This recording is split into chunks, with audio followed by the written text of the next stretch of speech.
നമസ്കാരം. Welcome to Geetha's ഭക്തി ഗീതം. വൺ ഡേ വൺ ശ്ലോകം. Shrimad Mahabhagavatam 1027th day. Today 35th sloka of Pradhamaskandam 13th chapter. For details please see the description box. Geetha's ഭക്തി ഗീതം ഒരു ദിവസം ഒരു ശ്ലോകം. ശ്രീമദ് മഹാഭാഗവതം ഇന്ന് 1027 ദിവസം. പ്രഥമസ്കന്ധത്തിലെ 13ാമത്തെ അധ്യായത്തിലെ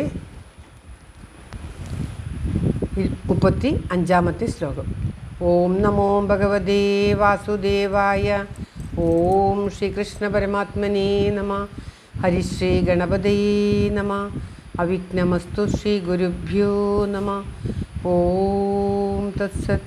കൃഷ്ണം നാരായണം വന്ദേ. കൃഷ്ണം വന്ദേ വ്രജപ്രിയം. കൃഷ്ണം ദ്വൈപായനം വന്ദേ. കൃഷ്ണം വന്ദേ പ്രദാസുതം. ശ്രീപരമാനന്ദനാഥനായി അദ്വൈതദീപമായി മോക്ഷേക്ഷു വൃന്ദമന്ദാരമായി കാരുണ്യവാരിധിയായി വിഭൂദേശനാം നാരായണൻ മമ മന്ദത മാറ്റണം. ഓം തത്സത്. ഓം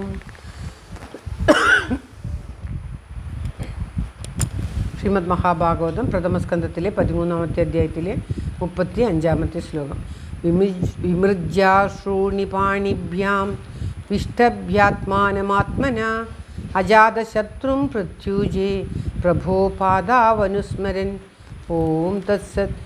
വിമൃജ്യാശ്രൂണി പാണിഭ്യാം വിഷ്ടഭ്യാത്മാനമാത്മന അജാതശത്രും പ്രത്യുജേ പ്രഭോ പാദാവനുസ്മരൻ. ഓം തത്സത്. പദം പിരിക്കേണ്ടത്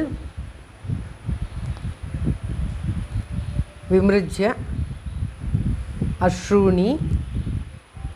വിമൃജ്യ അശ്രൂണി പാണിഭ്യാം വിഷ്ടഭ്യാം ആത്മാനം ആത്മന അജാതശത്രു പ്രത്യുജേ പ്രഭോ പാദോ അനുസ്മരൻ. അതായത് പാണിഭ്യാം രണ്ടു കൈകൾ കൊണ്ട്, അശ്രൂണി കണ്ണുനീരിനെ, വിമൃജ്യ തുടച്ചിട്ട്, ആത്മന ബുദ്ധി കൊണ്ട്, ആത്മാനം മനസ്സിനെ, വിഷ്ടഭ്യ ഉറപ്പിച്ചിട്ട്, പ്രഭുവിൻ്റെ പാദങ്ങളെ, അനുസ്മരൻ ഓർക്കുന്നവനായിട്ട്, അജാതശത്രു ധർമ്മപുത്രരോട് പ്രത്യുജേ മറുപടി പറഞ്ഞു. കണ്ണുകളിൽ നിറഞ്ഞൊഴുകുന്ന ജലങ്ങളെ അത്രയ്ക്കും കരയുകയാണ് സഞ്ജയൻ. രണ്ടു കൈകൾ കൊണ്ടും തുടച്ച് ധൈര്യത്തെ അവലംബിച്ച് മനസ്സിനെ ഉറപ്പിച്ച് പ്രഭുവായ ധൃതരാഷ്ട്രരുടെ പാദങ്ങളെ ഓർത്തുകൊണ്ട് ധർമ്മപുത്രരോട് ഇപ്രകാരം മറുപടി പറഞ്ഞു എന്നാണ് പറയുന്നത്. ധർമ്മപുത്രരെ നമുക്ക് എല്ലായിടത്തും കാണാം. അജാതശത്രു എന്നാണ് പറയുന്നത്. എന്തെന്നാൽ ശത്രുക്കളില്ലാത്തവൻ. ശത്രുക്കൾ അദ്ദേഹത്തിന് ആരും ശത്രുവായിട്ടില്ല. എന്തെന്നാൽ ആരോടും ശത്രുത പുലർത്തുന്നവനല്ല അദ്ദേഹം. സ്വയം ആരോടും ഒരു ശത്രുതയും പുലർത്താത്തവരെയും അജാതശത്രു എന്ന്. അവർക്ക് ശത്രുവില്ല, അവർക്കും ശത്രു ഉണ്ടാവില്ല, അവരാരെയും ശത്രുവായിട്ട് കരുതുകയുമില്ല. ദുര്യോധനനെ പോലും തൻ്റെ ശത്രുവായിട്ട് ഒരിക്കലും ധർമ്മപുത്രർ കരുതിയിട്ടില്ല. ഇദ്ദേഹത്തിന് നന്മ നിറഞ്ഞ ഗുണം കൊണ്ട് ഇദ്ദേഹത്തെയും ആരും ശത്രുവായിട്ട് കരുതുകയില്ല എന്നാണ് മഹാഭാരതം പറയുന്നത്. അപ്രകാരമുള്ള അദ്ദേഹത്തിനോട് തൻ്റെ മനസ്സ് ആത്മാവിൽ ഉറപ്പിച്ചു നിന്ന് ധൈര്യത്തെ കരഞ്ഞുകൊണ്ടിരിക്കുകയായിരുന്നു തൻ്റെ പ്രഭുവായ ധൃതരാഷ്ട്രയെ കാണാതെ സഞ്ജയൻ. മനസ്സിൽ ധൃതരാഷ്ട്രയെ തന്നെ മനസ്സുറപ്പിച്ച് ധൈര്യം നേടിയിട്ട് ആ സഞ്ജയൻ തൻ്റെ ദുഃഖം അടക്കിക്കൊണ്ട് ധർമ്മപുത്രരോട് ഇപ്രകാരം പറഞ്ഞു എന്ന് പറയുകയാണ്. സഞ്ജയൻ പറയുന്ന വാക്കുകളാണ് അടുത്ത ശ്ലോകങ്ങളിലൊക്കെ ആയിട്ട് നമുക്ക് കാണാൻ സാധിക്കുക.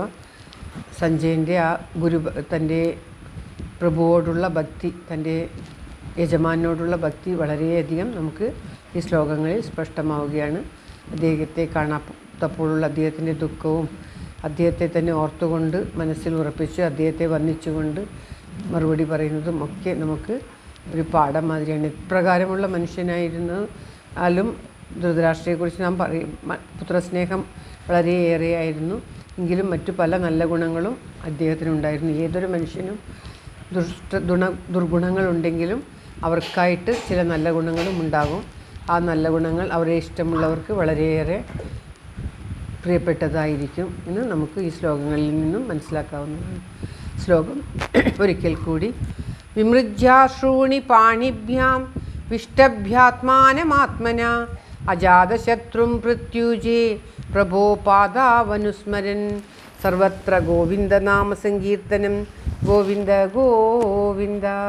എല്ലാവരുടെയും നന്മയ്ക്കും ആയുരാരോഗ്യ സൗഖ്യത്തിനുമായി പ്രാർത്ഥിച്ചുകൊണ്ട് ശ്ലോകം ഭഗവാന്റെ തൃക്കാൽക്ക് സമർപ്പിക്കുന്നു. Geetha Rajan. Thank you for watching. All the best. Have A very very nice day. God bless you. ദൈവം അനുഗ്രഹിക്കട്ടെ.